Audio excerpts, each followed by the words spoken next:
अरे याला लावून घेऊ ना, इथे आवाज येईल ना.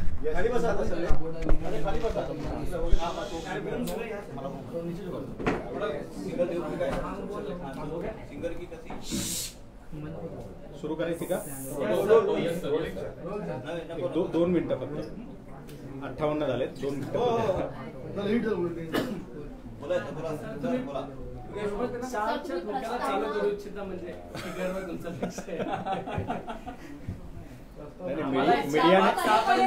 मीडियाने 4 इतकं आमच्यावरती हे केलेलं आहे ना, 4लाच ठेवली, चार्ज केलेलं आहे. तर वंचित बहुजन आघाडीच्या या पत्रकार परिषदेमध्ये सर्व पत्रकार बंधूंचं हार्दिक स्वागत.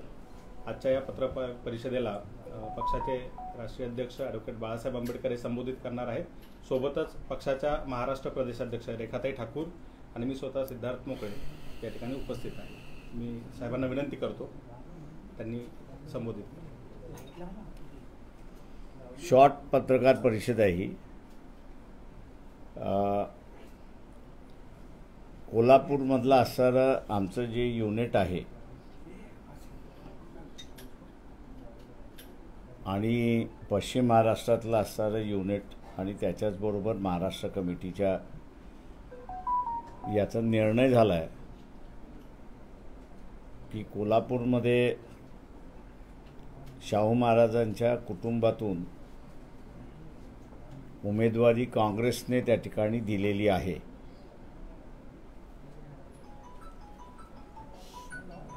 आम्ही असणारं पक्ष म्हणून आणि आयडिओलॉजी म्हणून फुले शाहू आंबेडकर असं संबोधित त्या ठिकाणी करत असतो, आयडिओलॉजिकल भूमिका त्या ठिकाणी घेत असतो. आणि त्याच्यामुळे शाहू महाराजांचा असणारा विचारसरणी आणि त्यांचं असणारं कुटुंब हे चळवळीचं जवळचं कुटुंब आम्ही त्या ठिकाणी असणारं मानतो. आणि म्हणून निर्णय तिन्ही ठिकाणी असणारं घेण्यात आलेला आहे की पक्षाच्या वतीने त्यांना पूर्णपणे आमचा असणारा पाठिंबा आहे.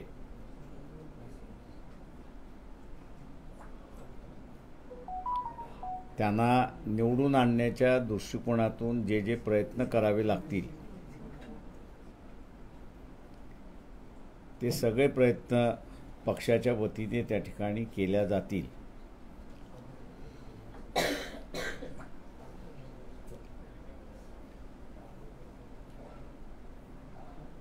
आणि मागे जे घडलं होतं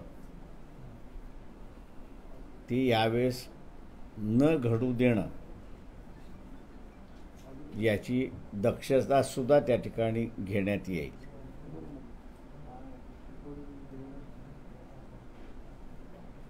कोल्हापूरमध्ये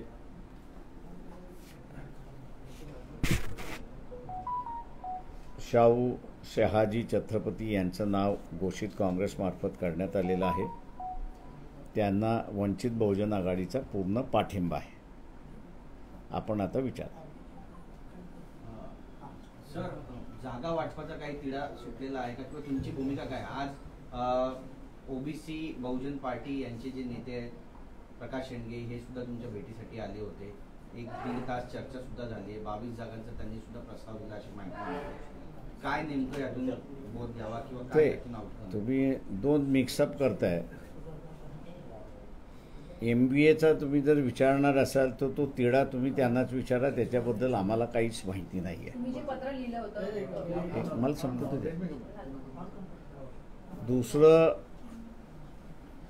प्रकाश शेंडगे यांनी असणारा नवीन पक्ष रजिस्टर्ड केलेला आहे त्यांनी एक लिस्ट आमच्याकडे असताना सादर केलेली आहे. तेव्हा त्यांना आम्ही असं सांगितलं की आमचंच घोंगडं तिथं भिजत पडलेलं आहे, ते मिटल्याशिवाय आम्ही आपल्याशी त्या ठिकाणी बोलू शकत नाही किंवा फायनॅलिटीला आपण येऊ शकत नाही. 1.5 तास आमची असणारी चर्चा झाली. ते कुठले कुठले मतदारसंघ मागतात आहेत, का मागतात आहेत याची असणारी माहिती आम्ही त्या ठिकाणी घेतली आणि पुढची चर्चा कंटिन्यू राहील असं आम्ही त्या ठिकाणी ठरवलेलं आहे. 4 सीझनच्या बैठकीनंतर तुमची जागा वाटपासंदर्भात महाविकास आघाडीसोबत काही चर्चा झाली का? कारण दावे प्रतिदावे बरेच करण्यात आले. संजय राऊतांनी म्हटलं की प्रस्तावित स्वीकारला असतं तर बरं झालं असतं. या सगळ्याचा अर्थ काय काढायचा? म्हणजे आता पण म्हणतायत की प्रकाश आंबेडकर जे आहेत ते कोळी टाकत असतात. कोळी टाकत असतात की त्यांना वस्तुस्थिती दाखवल्या जात असते, 2 गोष्टी आहेत. त्यात माझं म्हणणं असं आहे की तुम्ही आम्हाला जर सहकार्य केलं असतं तर कदाचित हे घोंगडं ते दिवस भिजलं नसतं. तुम्ही सगळ्यांनी असणारं टार्गेट आम्हाला केलं आणि म्हणून त्यांना त्यांचं कोंबडं झाकता आलं. त्यांचं कोंबडं आता असणारं उगवायला लागलेलं आहे, आवाज द्यायला लागले, बांग द्यायला लागलेलं आहे की 10 जागेवरती असणारा सेना आणि काँग्रेस यांचा टाय आहे. 5 जागांवरती NCP, शिवसेना आणि काँग्रेस असा असणारा टाय आहे. ही न्यूज माझ्या अंदाजानं एक 8-10 दिवस अगोदर आम्ही ज्यावेळेस मांडलं होतं तिला असणारं प्राधान्य मिळालं असतं तर कदाचित तो रिझॉल्व झाला असता. पण सगळा टार्गेट हाच राहिला की वंचित जागा देत नाही, वंचित अमुक करत नाही, वंचित अमुक करत नाही, वंचित अमुक करत नाही. तिथे आमचाच प्रश्न होता, त्यांचंच भांडण मिटत नसेल, त्यांचाच तिढा जर संपत नसेल तर आम्ही त्याच्यामध्ये कुठे शिरायचं. त्याच्यामुळे आजही त्यांचा तिढा संपलाय असं आम्हाला काही कम्युनिकेट करण्यात आलेलं नाही. तुमची नेमकी भूमिका काय राहणार आहे? जोपर्यंत शिवसेना असेल, राष्ट्रवादी असेल किंवा काँग्रेस असेल, त्या तिघांचा तिढा मिटल्यानंतर तुमची त्यामध्ये एंट्री होणार आहे? तुम्ही त्यांचाच तिढा मिटणार नसेल तर आमची एंट्री करून काय उपयोग आहे? तोपर्यंत तुम्ही वेट अँड वॉचच्या भूमिकेत राहणार? आम्ही असं आजच सकाळी आम्ही सांगितलं की आमचं जे ठरलेलं आहे ते 26 तारखेपर्यंत आम्ही थांबणार. नाही तर 26ला आमची जी भूमिका आहे ती आम्ही देणार. त्याच्यामध्ये एक भूमिका आम्ही असं इथं मांडलेली आहे की आमच्या मदतीने काँग्रेस पक्ष 7 जागा ज्या जिंकू शकतात त्या 7 जागा त्यांनी असताना आम्हाला कळवाव्या. त्यामुळे आम्ही असं कुठे थांबलोय असं नाही आहे. आम्ही असणारा मूववरती आहोत. राज्यातल्या नेतृत्वाकडून काँग्रेसच्या काही वाटाघाटी होत नाहीत, काही बोलणं होत नाहीये. तुम्ही त्यांच्याकडे 7 जागांचा प्रस्ताव दिलाय की त्या 7 जागा तुम्ही द्यायला पाहिजे. जर स्थानिक पातळीवरती हा काही तुमचा संवाद काँग्रेससोबत होत नसेल तर दिल्ली पातळीवर आम्ही असणारा आमच्या पत्रामध्ये स्थानिक यांना लिहिलेलं नाही. ते पत्र आम्ही असणारा काँग्रेसचे अध्यक्ष जे आहेत खरगे यांना असणारे लिहिलेलं आहे. रमेश त्यांचे असणारे जे EICC ऑब्झर्वर आहेत त्यांना असणारं त्या ठिकाणी लिहिलेलं आहे. आणि एक इन्फॉर्मेशन म्हणून आम्ही असताना नाना पटोलेंना सुद्धा त्या ठिकाणी लिहिलेलं आहे. त्याच्यामुळे आम्ही असणारं एक्सपेक्ट असं करतोय की महाराष्ट्रातल्या काँग्रेसचं कुठल्या 7 जागांवरती एकमत झालं तर फार चांगलं आहे. नाही झालं तर त्या खरगे जे आहेत अध्यक्ष जे आहेत त्यांनी घेऊन ते आम्हाला कळवाव्यात असं आम्ही त्यांना म्हटलेलं आहे. तुमच्या 7 जागांसंदर्भात तुम्ही त्यांना पत्र लिहिलं, पत्रांचा अजून कोणता रिस्पॉन्स आलेला नाही. बरोबर आहे. जर गरज पडली तर स्वतः तुम्ही राहुल गांधींची या संदर्भात संवाद साधणार आहात का? तुमची काही भूमिका घेण्यापूर्वी अजून त्याच्यावरती आम्ही काही विचार केलेला नाही. तुमच्या 7 जागांचा अर्थ असा काढायचा का की काँग्रेसने 7 जागा आम्हाला कळवाव्या, त्या 7 जागांवर वंचित पाठिंबा देईल, उर्वरित 41 जागांवर वंचित बहुजन आघाडी स्वतःचे उमेदवार उभे करणार आहे? तो निर्णय आम्ही नंतर घेऊ. 26 तारखेपर्यंतच तुम्ही अल्टिमेटम? 26 तारखेच्या नंतर आम्हाला तो निर्णय घ्यायचा. आम्ही असणारा आम्हाला कोणाला कळवण्याची गरज नाही आहे. आम्हाला जे कळवायचं आहे ते पब्लिकला कळवायचं, वोटरला कळवायचं. सर, ते यालाच जोडून सर एक यालाच जोडून प्रश्न आहे की वंचितचे बाळासाहेब 26 तारखेपर्यंत जर निर्णय होत नाहीये, समन्वय होत नसेल तर तुमची भूमिका ही स्वतंत्र असेल काय? एकला चलो याची भूमिका घेणार. मी तुम्हाला सांगितलं ना, 26 तारखेला आमची जी काही भूमिका आहे ती आम्ही मांडू. सर, एकीकडे तुम्ही असं म्हणत आहात की 7 जागांचा प्रस्ताव काँग्रेस सोबतचा तुम्ही वेट अँड वॉचची भूमिका घेतात, मात्र दुसरीकडे मवियाचे नेते म्हणत आहेत की वंचित ही आमच्या सोबतच आहेत, आम्ही वंचितला सोबतच घेऊन चालवतो. ते कुठेतरी दुमत दिसतंय का? आम्ही असं यांचं जर जमलं नाही तर त्याच्यामधला आम्ही असा चॉईस हा दिला की काँग्रेसच्या 7 जागा ज्या आहेत त्या 7 जागा त्यांनी कळवाव्यात. म्हणजे मग आम्ही असं त्यांचं जमलं नाही तर प्रत्येकाला 48 जागा त्या तिघांपैकी लढवाव्या लागतील. आणि त्याच्या तिघांनी जर 48 जागा लढवायचं ठरवलं तर त्याच्यापैकी म्हणून आम्ही काँग्रेसला म्हटलं की 7 जागा तुम्ही आम्हाला कळवा, आम्ही तुम्हाला पाठिंबा देतो त्या 7 जागेवरती. बाळासाहेब, एकीकडे तुमच्यासमोर आव्हान असणार ते महायुतीचे जवळपास पहिली यादी घोषित झालेली आहे. त्यांच्या आता 20 जणांची यादी येणे बाकी आहे. त्यांच्या दिल्लीमध्ये बैठका सुरू आहे.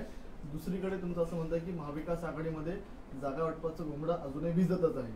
तुम्ही वाट पाहत आहे ती 3 पक्षांची, त्या तिघांमध्ये काय ठरतंय त्यानंतर तुमची भूमिका जाहीर करणार आहात. तुमचं ऑब्झर्वेशन काय सांगतंय? महाविकास आघाडी तुम्हाला वेटिंगवर ठेवते का, किंबहुना महाविकास आघाडीच्या वेटिंगची तुम्ही 26 तारखेवरून वाट पाहणार आहात? त्यापूर्वी कार्यकर्त्यांना काय मेसेज देऊ इच्छिता का? तुमची काही भूमिका जाहीर करणार? ते आम्ही असं गेले 3 महिन्यापासून महाराष्ट्रभर सभा आणि आंदोलन चाललेलेच आहेत आमचे. त्याच्यामुळे आम्ही असं आजच्या स्टेजमध्ये असणारं वेल्ड ऑइल्ड मशिनरी आमची इलेक्शनची झालेली आहे. त्याच्यामुळे आम्हाला असणारं हे जे त्यांचं होत नाही म्हणून वोटरला गॅल्वनाइज करण्याचा जो भाग आहे तो आम्ही केलेलाच आहे. त्याच्यामुळे आम्ही असणारा कॅन्डिडेट असेल तर उमेदवार असं नाही.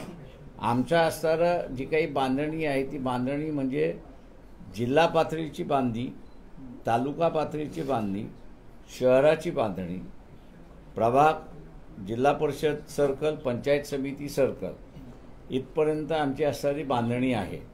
त्याच्यामुळे आम्हाला कधीही केव्हाही इन्फ्रास्ट्रक्चर जो आहे तो रेडी अवेलेबल असतो आणि आम्ही कुठलाही निर्णय घेतला तर तो आम्ही अंमलबजावणी करू शकतो. 2019 प्रमाणे तुम्ही संपूर्ण महाराष्ट्रामध्ये सर्व जागांवरती निवडणुका लढवणार आहात का, किंवा काही स्पेसिफिक जागांवरती निवडणुका लढवणार आहात?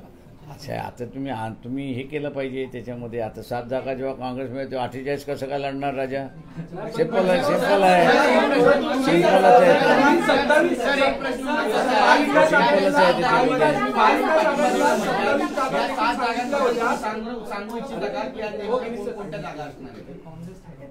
मी काँग्रेस पार्टीचा अध्यक्ष थोडी आहे. 27 जागांचा आपण एक माहिती दिली होती महाविकास आघाडीच्या बैठकीत की या 27 जागा आहेत, ह्याच्यापैकी काही जागा आम्हाला भेटल्या पाहिजे. मग ज्याप्रमाणे त्यांनी विचारलं की 48 जागा लढवणार की अजून किती, मग त्या 27 जागांचा तुम्ही जो सर्वे केला होता किंवा तुमच्या माहितीत आहे, मग त्या जागांवर तुम्ही निवडणूक लढवणार आहे का? जर एकवलं चालायची तुमची भूमिका असेल तर? ते अजून मी म्हटले ना की आमची भूमिका जी आहे ती आम्ही 26 तारखेला मांडतो. पत्रामध्ये असं म्हटलं होतं की वंचितच्या प्रतिनिधींचं ऐकून घेतलं जात नाही महाविकास आघाडीच्या बैठकीमध्ये. आता मागे जी महत्वाची बैठक सिल्वर गोकुळ झाली तिथे सुद्धा वंचितला बोलवण्यात आलं नाही महाविकास आघाडीकडून. तर कुठेतरी वंचित या पक्षाला गृहीत धरलं जाते का महाविकास आघाडीला? आम्ही आमचा टार्गेट ठरवलेला आहे. डिसलॉगिंग बीजेपी हा आमचा टार्गेट आहे. त्याच्यामुळे तो टार्गेट अचीव करण्यासाठी हे जे छोटे मोठे हेवेदावे जे आहेत त्याला आम्ही बाजूला सारतो. आम्ही त्याला काही फार मोठं महत्त्व देतोय असं नाही. आमचं म्हणणं असं आहे की त्याच्यामध्ये त्यांची जी मुळात भांडणं आहेत ती संपली पाहिजेत. ती जर संपत नसतील तर मग आम्हाला काय भूमिका घ्यायची ती आम्ही 26ला घेऊ ना. जर भाजपच्या जागा कमी झाल्या तर नितीन गडकरी हे पंतप्रधान होऊ शकतात. भाजपच्या जर जागा कमी झाल्या नितीन गडकरी हे पंतप्रधान होऊ शकतात देशाच्या. 200च्या खाली जर जागा आल्या किंवा 250 आल्या किंवा किती आल्या ते डिपेंडेबल आहे. मी असं म्हणेन की ऑपोजिशनच्या किती आल्यात. समजा हे 200च्या खाली आले असं धरून चालू, तर 300 जागा त्या बाजूला आहेत ना.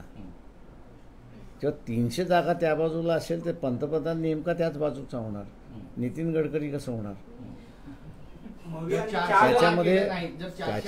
त्याच्यामध्ये असणारं जे आहे ते काँग्रेस पार्टीचा रोल हा महत्त्वाचा राहील असं मी त्या ठिकाणी मानतोय.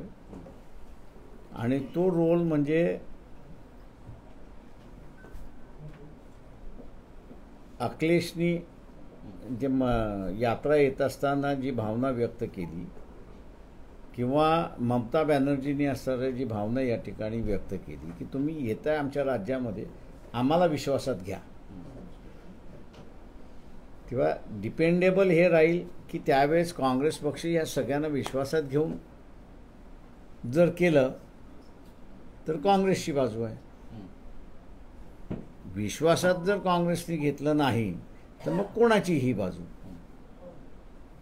सर, विश्वासाचाच प्रश्न आहे. तर मग ज्या 4 जागेंचा प्रस्ताव दिला होता तुम्हाला, त्या 4 जागेंपैकी 2 जागा अशा होत्या की जिथे ते तिन्ही पक्ष महाविकास आघाडीतले जिंकू शकत नाही असं एक अंदाज वर्तवला जात होता, म्हणून त्या 4 पैकी 2 जागा तुम्हाला दिल्या असं म्हटलं जातंय. मी काय म्हणालो की आम्हाला असं तुम्ही कुठून 4चा आकडा आणला हा मला माहित नाही. संजय राऊतांनी सांगितलंय 4 जागांचा आम्ही प्रस्ताव दिला, त्या 4 जागा आता कोणत्या उकललेलं नाहीये, त्यामुळे वंचित कडून ते सांगता येईल का की 4 जागा आम्ही असणारा कोणत्या जागा आहेत? माझ्या अंदाजानं सिद्धार्थ मोकळे यांनी बरेच वेळा त्यांच्या व्हिडिओमधनं आणि त्यांच्या स्टेटमेंटमधनं क्लिअर केलं आहे की आम्हाला 4 कधीच ऑफर केलेल्या नाहीत. 3 ऑफर केल्या होत्या. त्याच्यामध्ये एक अकोला होती की जी आम्ही त्यांना म्हटलं तुम्ही परत घ्या, तसं म्हटलं तर 2च जागा त्याच्यामधल्या असणाऱ्या दिल्या होत्या त्यांनी. त्याच्यामुळे म्हणून म्हटलं की आम्ही जे म्हणतोय ते कॅरी करण्याच्या ऐवजी संजय जे म्हणतात ते फार मोठ्या प्रमाणात कॅरी केलं जाते, अशी असणारी परिस्थिती आहे. सर, नेमक्या तुम्हाला किती जागा पाहिजेत महाविकास आघाडीकडून? एक प्रत्यक्ष असं चर्चा ह्या टीव्हीवरनं होत नसतात.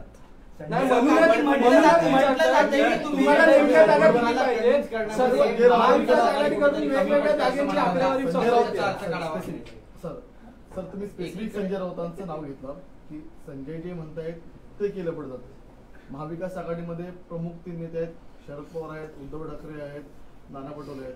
तुम्ही त्यांच्याशी या संदर्भातला का संवाद साधलाय? जर संजय राऊतांमुळे काहीतरी अडचणी निर्माण होत आहेत, कोणामुळे अडचणी होते त्यांच्यामधलं त्यांनी असलेला असं एक लक्षात घ्या की त्या चर्चेमध्ये जे झालं त्याच चर्चेमधनं आमच्या लक्षात आलं की यांच्या 15 जागेंवरती भांडणं आहेत. आता 15 जागेंवरती भांडणं असताना तुम्ही त्या फ्रेंडली लढणार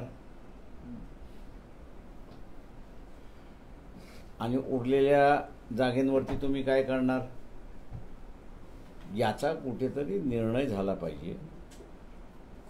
तो निर्णय झाल्याशिवाय आम्ही असताना पुढे काहीच बोलू शकत नाही.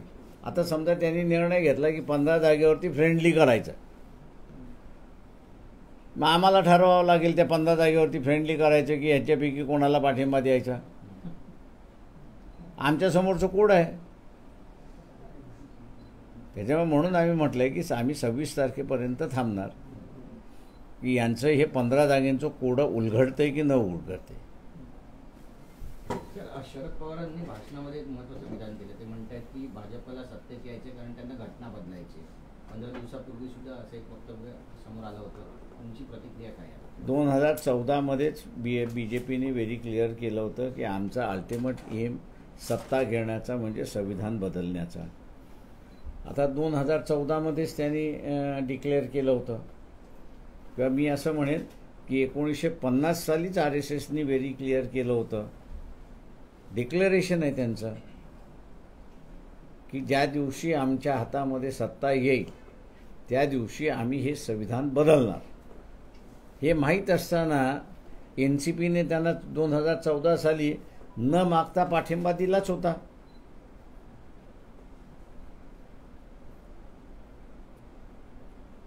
सर, तुम्ही काँग्रेसला 7 जागांवर सपोर्ट करू असं म्हणताय जर यांचं ठरलं नाही. ज्या वेळेला ट्रायडेंटमध्ये बैठक झाली होती त्या बैठकीमध्ये तुम्ही उपस्थित होतात. बाहेर येताना तुम्ही असं एक विधान दिलं होतं की काँग्रेससोबत आमचं जमत नाही आणि आता त्याच काँग्रेसला 7 जागांवर पाठिंबा द्यायचं तुम्ही मी म्हणताय. काँग्रेस बरोबर जमत नाही असं कुठेच म्हणालेलो नाही. मी असं एवढं म्हटलं की चर्चा खुल्या मनाने झाली, खुल्या दिलाने झाली. त्या चर्चेशी मी असताना आनंदित आहे आणि म्हणून मी असताना म्हणतोय की ॲटलिस्ट 15 जागेंचा डिस्प्यूट आहे तो तरी मान्य करण्यात गेलेला आहे तिथे. ठाकरेंसोबतची तुमची आघाडी अजूनही आहे का? भीमशक्ती शिवशक्ती तुम्ही जाहीर नाही, माझ्या अंदाजाने ती आघाडी आता नाही आहे असं मी म्हणतो. याचं कारण की आता 4 पार्टी एग्रीमेंटमध्ये आम्ही सगळेजण आहोत. जे एक्सक्लुसिव्हली होतं शिवसेना आणि वंचित बहुजन आघाडी ते राहिलेलं नाही.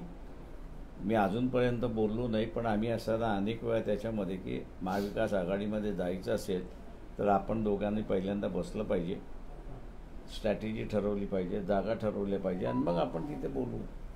त्याच्यातल्या काहीच गोष्टी फॉलो झाल्या नाहीत आणि ते इंडिपेंडेंटली जाऊन त्यांच्याशी बोलून आले. त्याच्यामुळे असताना आता आम्ही असताना म्हणतो ती जुनी युती नाही. आता महाविकास आघाडीबरोबर आमचं जमलं तर युती आहे, नाही जमलं तर युती नाही.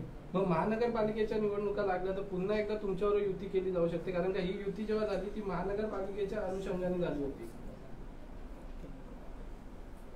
असं काहीच आमचं हे नव्हतं त्यावेळेस की महानगरपालिकेपुरती आणि विधानसभेपुरती आणि लोकसभेपुरती नाही, असं काहीच नाही. पक्षाची युती झाली, युती झाली. एक मिनिट जालन्याची जी जागा आहे मनोज जरांगे जर लढतील तर आपली भूमिका त्याबद्दलची काय? त्यांच्या देखील नावाची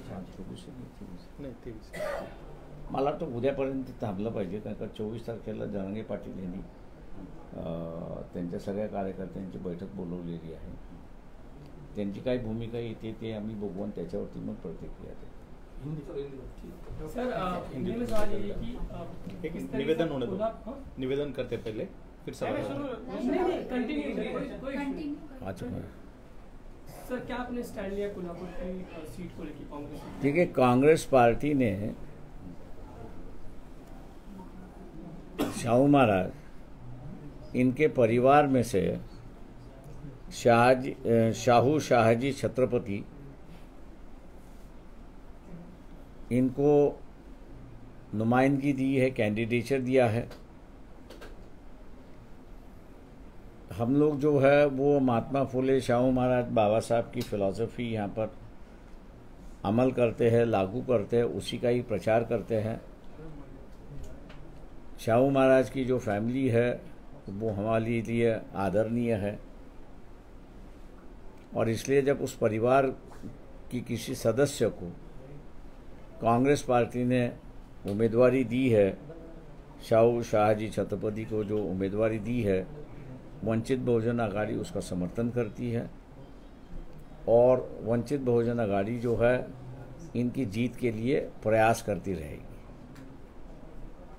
सर इसके अलावा जिन 7 सीट का जिक्र आपने कांग्रेस से किया था कि आप समर्थन देने के लिए तैयार हैं, क्या कुछ उसके आगे बात बढ़ी है, उनकी ओर से कुछ कहना? मेरे ख्याल से देखिए कि ये सवाल जो है वो थोड़ा सा वक्त के दायरे में नहीं है. उसकी वजह यह है कि अभी भी 15 सीटों पर महाविकास आघाड़ी के तीनों घटक पार्टियां जो है उनमें तालमेल नहीं हो चुका है. इसलिए डिसाइड करना मैं समझता हूँ उनके लिए थोड़ी सी तकलीफ है. जब कभी उनकी लिस्ट आ जाएगी तो हम लोग उनको जो है समर्थन जाहिर करेंगे. सर आप जिस तरीके से कहते हैं कि आप कांग्रेस के 7 ऐसे कैंडिडेट्स को आप समर्थन देने के लिए तैयार हैं, कभी आप शिवसेना के पहले करीब गए थे, तो यही फैसला शिवसेना के बारे में क्यों ये हमने उस दिन जो कहा था, हमने कहा कि हमारी भूमिका जो है वो हमने कांग्रेस के लिए खुली की है. जिसको समर्थन चाहिए वो हम लोग के साथ में अप्रोच करे, हम उससे बातचीत करने के लिए तैयार हैं. शिवसेना के साथ आपका पहला गठबंधन है जो आपने भीमशक्ति शिवशक्ति की, माने वो भी अस्तित्व में? नहीं, हमने उनसे कहा था कि भैया महाविकास आघाड़ी की चर्चा जो है वो चर्चा अपन पहले करेंगे, शिवसेना और वंचित बहुजन आघाड़ी. कुछ बातें अपने में तय हो जाए और फिर हम लोग वहाँ से बातचीत करें तो प्रस्ताव आगे बढ़ता रहेगा और उसको कहीं ना कहीं तो भी शेप देना होगा। लेकिन मेरे ख्याल से शिवसेना ने जो है इस बात को नहीं माना। वो डायरेक्ट MBA के जो पार्टनर्स हैं उनके साथ में उन्होंने बातचीत शुरुआत की। इसलिए मैं समझता हूँ कि जो अनाउंसमेंट हुई थी वो आगे ले जाने में उनका कोई इंटरेस्ट नहीं है। MBA के साथ में जाने का उनका इंटरेस्ट है, इसलिए हम लोग वहाँ पर रुक गए। सर इसके अलावा आप कौन सी वो तारीख बताएंगे आप जहाँ पे आप फैसला लेंगे, महाविकास आघाड़ी के साथ आप है या नहीं है, या आप अकेले? देखिए हम तो है, देखिए कि 27 तारीख आखिरी है पहले फेज की नॉमिनेशन भरने की। 26 तारीख तक हम लोग रुकेंगे और 26 तारीख को मेरे ख्याल से दोपहर जो है वो हम लोग जो हमारा निर्णय होगा वो निर्णय हम लोग जो है वो आप लोगों के सामने और आप लोगों के माध्यम से लोगों के सामने जाहिर करेंगे। सर जिस तरह से देर रात अरविंद केजरीवाल को अरेस्ट किया गया है, किस तरह से देखते हैं आप? ठीक लोकसभा चुनाव के दौरान उनको अरेस्ट किया गया है, कहीं ना कहीं जो इंडिया अलायंस है उसको कहीं ना कहीं एक झटका लगेगा आपको लगता है? क्योंकि प्रचार भी नहीं हुआ है, अभी तक शुरू नहीं हुआ और अरविंद केजरीवाल को जेल में ना पड़ी। देखिए एक बात है, उनके वकीलों ने मुझे थोड़ा सा कानूनी थोड़ी सी जानकारी होने की वजह से ये जो शराब का मामला जो है ये कैबिनेट डिसीजन का मामला है। कैबिनेट डिसीजन हुई कि नई पॉलिसी ले आना है। अब नई पॉलिसी आती है तो उसमें कभी घाटा भी आता है तो उसमें कभी प्रॉफिट भी आता है। अब ऐसा है कि पॉलिसी को कोर्ट भी एग्जामिन, जहाँ तक मैं समझता हूँ कि कैबिनेट डिसीजन को कोर्ट भी एग्जामिन नहीं कर सकती है, ना इंक्वायरी एजेंसी उसको इंक्वायर कर सकती है। वो इंक्वायरी करने का अधिकार जो असेंबली में और पार्लियामेंट में जो PAC है, पब्लिक अकाउंट्स कमेटी जो है, वो पब्लिक अकाउंट कमेटी को है और संवैधानिक तौर से ये CAG को है और किसी को नहीं है। इसमें थोड़ा सा तोड़ मड़ोड़ के उन्होंने कहा कि मनी लॉन्ड्रिंग इसमें हुआ है। अब मनी लॉन्ड्रिंग हुआ है, 100 करोड़ रुपए का मनी लॉन्ड्रिंग हुआ, ऐसा ये कह रहे हैं। तो मेरे ख्याल से इनके जो वकील है उन्होंने सीधा कहना चाहिए कि भैया ये जो 100 करोड़ है, ये 100 करोड़ का आंकड़ा आया कहाँ से? अगर है तो फिर उसको कोर्ट के सामने पेश करना चाहिए। ये तो मैं कहूँगा कि तोड़ मड़ोड़ करके मनी लॉन्ड्रिंग का मामला पॉलिसी मैटर में बना दिया, ऐसा मैं मानता हूँ। जब तक इसका लिंकेज नहीं होता तब तक ये अरेस्ट करना भी कानूनी है, ऐसा मैं वहाँ पर नहीं मानता हूँ। सुप्रीम कोर्ट को हम लोग दरख्वास्त करते हैं, विनती करते हैं कि क्या कैबिनेट डिसीजन जब लिया जाता है, वो इकोनॉमिक डिसीजन अगर हो तो उसमें लॉस एंड प्रॉफिट की कहीं ना कहीं तो भी बात आती है। अगर लॉस एंड प्रॉफिट की अगर बात आती है तो मेरे ख्याल से नानी पालखेवाला जब बजट पर बम्बई में बोलते थे तो वो कई सेक्रेटरियों के डिसीजन से केंद्र सरकार को कितना नुकसान हुआ उसका वो विवरण और फिगर भी देते थे। लेकिन इस बात को पब्लिकली बाहर आने के बाद भी किसी भी सरकार ने उस सेक्रेटरी और उस मंत्री को हिरासत में नहीं लिया, ना उनके खिलाफ कोई कानूनी कार्रवाई की। उसकी वजह यह है कि कैबिनेट डिसीजन लेता है, एक व्यक्ति नहीं लेता है। अगर ये शराब का मामला अगर कैबिनेट डिसीजन का है तो मैं ये कहूँगा कि पूरा कैबिनेट अरेस्ट होना चाहिए। सिर्फ उसमें से जो मंत्री है उसको और मुख्यमंत्री है उसको क्यों? कलेक्टिव डिसीजन, कलेक्टिव रिस्पॉन्सिबिलिटी है। तो कलेक्टिव रिस्पॉन्सिबिलिटी होने की वजह से वो पूरा मंत्रिमंडल ही अरेस्ट होना चाहिए, लेकिन पूरा मंत्रिमंडल उसमें अरेस्ट नहीं हो रहा है। ये सिलेक्टिव अरेस्ट जो हो रहा है ये एक मैं कहूँगा कि विक्टिमाइजेशन और पॉलिटिकलाइजेशन की बात है। आम लोगों से मैं अपील करूंगा कि आज केजरीवाल है, कल आम जनता भी इसमें फंस जाएगी। इसलिए जल्दी से जल्दी ये इस सरकार को निकालो, यही हम लोग का प्रचार और प्रसार होगा। पण सर, दिल्लीमध्ये केजरीवालांना अटक झाल्यानंतर दुसरे मुख्यमंत्री नेमण्यात आलेले नाहीयेत। दिल्लीचं नेमकं सरकार चालेल कसं? आणि केजरीवालांची अटक किती लॉफुल आहे हा पण सगळ्यात महत्त्वाचा मुद्दा मराठी। संविधानामध्ये असं प्रावधान आहे की कॅबिनेट डिसिजन हे कोर्टामध्ये चॅलेंज केले जाऊ शकत नाही। कोर्टाचा इश्यू कधी येतो की ज्यावेळेस कॅबिनेट डिसिजन झालेला आहे, ते कॅबिनेट डिसिजन असेंब्लीच्या सभागृहामध्ये गेलेलं आहे आणि प्रत्येक सभागृहामध्ये PAC आहे, म्हणजे पब्लिक अकाउंट्स कमिटी आहे। त्या पब्लिक अकाउंट्स कमिटीने जोपर्यंत यांच्या ह्या निर्णयामुळे शासकीय लॉस झालेला आहे, आता लॉस हा सुद्धा दोन प्रकारचा लॉस आहे, एक सिव्हिल लॉस आहे आणि एक क्रिमिनल लॉस आहे। जोपर्यंत तो क्रिमिनल लॉस होत नाही तोपर्यंत तुम्हाला पोलिसी कारवाई त्या ठिकाणी करता येत नाही, अशी असणारी परिस्थिती आहे। त्याच्यामुळे सुप्रीम कोर्टाला आमची असणारी विनंती आहे की कॅबिनेट डिसिजनच्या निर्णयामध्ये इन्क्वायरी, हे जे इन्क्वायरी एजन्सीज आहेत त्या इन्क्वायरी करू शकतात का, याला जोडून त्यांनी असं केलं की मनी लॉन्ड्रिंगचा असणारा चार्जेस त्या ठिकाणी लावलेत की याच्यामुळे त्यांना एवढ्या कोटीचा असणारा फायदा झाला आहे। मला अजूनही कळत नाही आहे की जे केजरीवालचे जे वकील आहेत, रिकव्हरी किती झाली आहे याचं विवरण तुम्ही देणार आहात की नाही, की जस्ट हिअरसे की 100 कोटीचा असणारा नफा झालेला आहे, ट्रान्झॅक्शन झालेला आहे, अमुक झालेला आहे, पण ते ट्रान्झॅक्शन सिद्ध करता येत नाही। त्याच्यातले असणारे पैसा रिकव्हरी झाला आहे ते तुम्हाला कोर्टाला सांगता येत नाही, तर तुम्ही असं कोर्टाला म्हणताय यांनी हे केलेलं आहे आणि आम्हाला आता ह्याला मार झोडायला करू द्या आणि कबूल करू द्या आणि मग आम्ही सगळे पुरावा आणतो। हे जे चाललेलं आहे माझ्या अंदाजानं पहिल्यांदा थांबलं पाहिजे। सामान्य माणसांना असणारं माझं आव्हान आहे की आज केजरीवाल आहे, उद्या आपण सगळे सध्या असू शकतो, अशी परिस्थिती आहे। माझा प्रश्न असा होता की त्या ठिकाणी आता राज्यामध्ये मुख्यमंत्री नाहीये, तर राज्य सरकारचं काम चालणार कसं? कारण की कॅबिनेटचे प्रमुख म्हणून मुख्यमंत्री कॅबिनेट बैठक घेत असतात, फाईल क्लिअर करत असतात। आता जर मुख्यमंत्री जेलमध्ये असतील तर कॅबिनेटचे निर्णय कोण घेणार, एक प्रश्न। आणि जर उद्या फाईल एक दिवस मुख्यमंत्री आता असेल, जेलचा नियम असं सांगतो की त्यांना राजीनामा देणं बंधनकारक नाहीये, पण जर दिवसाला हजारो फाईल साईनचं गरज असेल, प्रश्न त्याच्यामधला असणारं एक आपण लक्षात घेतलं पाहिजे की हिरासतमध्ये ज्यावेळेस घेतला जातो